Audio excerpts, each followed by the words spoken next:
Setelah sempat menjadi perbincangan hangat dan menggantung cukup lama, Kejaksaan Agung Republik Indonesia akhirnya mengambil tindakan tegas. Mantan Menteri Pendidikan, Kebudayaan, Riset, dan Teknologi, Nadiem Anwar Makarim, resmi ditetapkan sebagai tersangka dalam kasus dugaan korupsi pengadaan laptop Chromebook senilai hampir 10 triliun.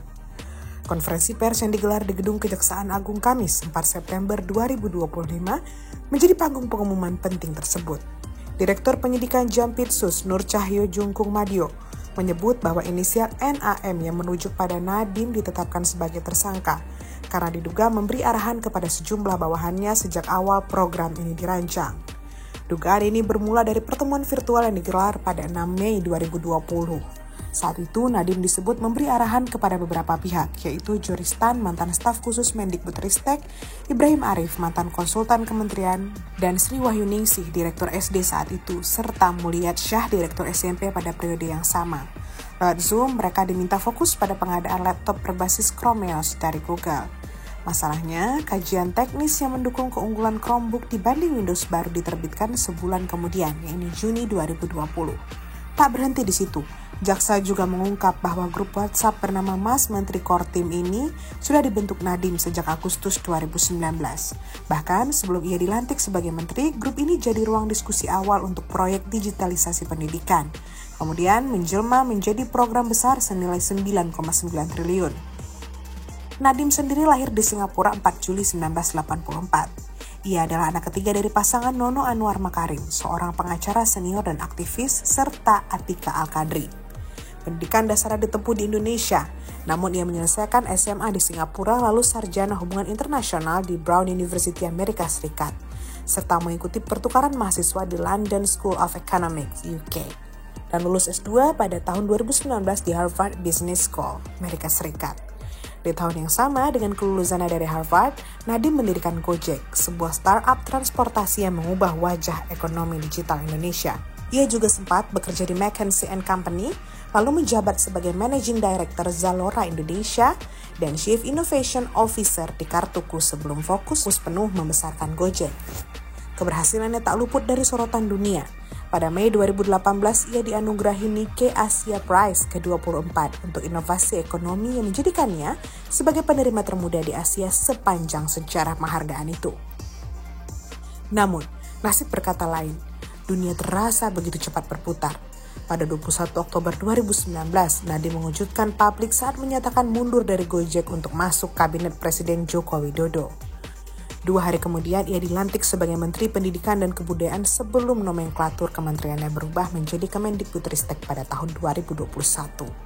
Namun, perjalanan karir cemerlangnya kini dibayangi persoalan hukum. Kejaksaan menduga kerugian negara dalam kasus pengadaan laptop Chromebook ini mencapai hampir 2 triliun. Untuk kepentingan penyidikan, tersangka NAM akan ditahan di Rutan Salemba, Kejari, Jakarta Selatan selama 20 hari ke depan, ujar Nur Cahyono. Pengadaan Chromebook sendiri merupakan bagian dari program digitalisasi pendidikan pada tahun 2019 hingga 2022. Program ini diluncurkan di tengah pandemi COVID-19. Laptop itu sendiri dirancang sebagai solusi menghadapi learning loss akibat pembelajaran jarak jauh. Dalam program tersebut, pemerintah mengalokasikan anggaran sekitar 9,9 triliun. Rinciannya 3,58 triliun dari dana satuan pendidikan dan 6,39 triliun dari dana alokasi khusus atau DAK. Menurut Nadiem, proyek ini berdampak nyata bagi sekolah-sekolah di seluruh Indonesia. Ia menyebut bahwa mayoritas penerima merasa bermanfaat. Memang menggunakan perangkat tersebut untuk mendukung proses belajar mengajar. Namun di sisi lain, penyidik justru menemukan indikasi pemufakatan jahat sejak tahap awal perencanaan. Salah satunya adalah dugaan bahwa kajian teknis diarahkan untuk menyimpulkan Chromebook sebagai opsi terbaik. Padahal uji coba sebanyak 1.000 unit pada tahun 2019 menunjukkan efektivitasnya sebagai alat pembelajaran masih dipertanyakan. Di tengah sorotan tajam publik, pengacara Nadiem Hotman Paris buka suara yang menegaskan bahwa seluruh pengadaan diajukan lewat e-katalog LKPP dengan harga pembelian yang lebih murah dari harga pasaran. Laptop yang dibeli sekitar 5 jutaan, padahal di katalog saat itu bisa 6-7 juta. Jadi tidak ada markup, tegas Hotman. Namun, Kejaksaan punya pandangan berbeda, bahkan penyidikan telah menyasar aset milik orang-orang terdekat Nadiem, termasuk 3 unit apartemen milik Fiona Handayani, Joristan, dan Ibrahim Arif yang telah digeledah. Pada 23 Juni 2025, Nadiem hadir di Gedung Bundar Kejaksaan Agung untuk pemeriksaan selama 12 jam. Dengan mengenakan batik krem dan didampingi tim hukumnya, ia memilih untuk irit bicara. Saya hadir sebagai warga negara yang dipercaya bahwa penegakan hukum yang adil dan transparan adalah pilar demokrasi. Ucapnya singkat. Di akhir keterangannya, ia hanya menambahkan terima kasih dan izinkan saya pulang karena keluarga saya telah menunggu. Tapi kini, Nadiem terpaksa bermalam di rutan Salemba entah sementara atau untuk beberapa waktu selanjutnya sebagai terdakwa dan terpidana.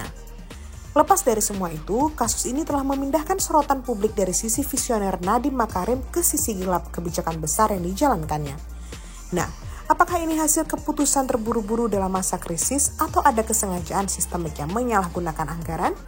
Kini, Kejaksaan menggenggam kendali proses hukum, sementara publik menanti kejelasan apakah sang inovator benar-benar terseret dalam pusaran korupsi atau ini hanyalah babak pelik dari dinamika birokrasi di tengah krisis global.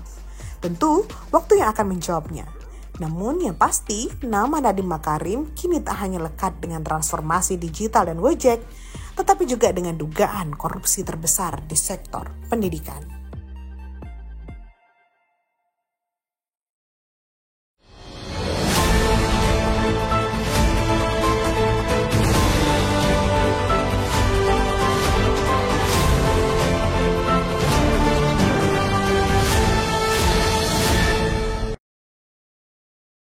Jangan lupa like, komen, dan subscribe. Serta aktifkan lonceng notifikasi.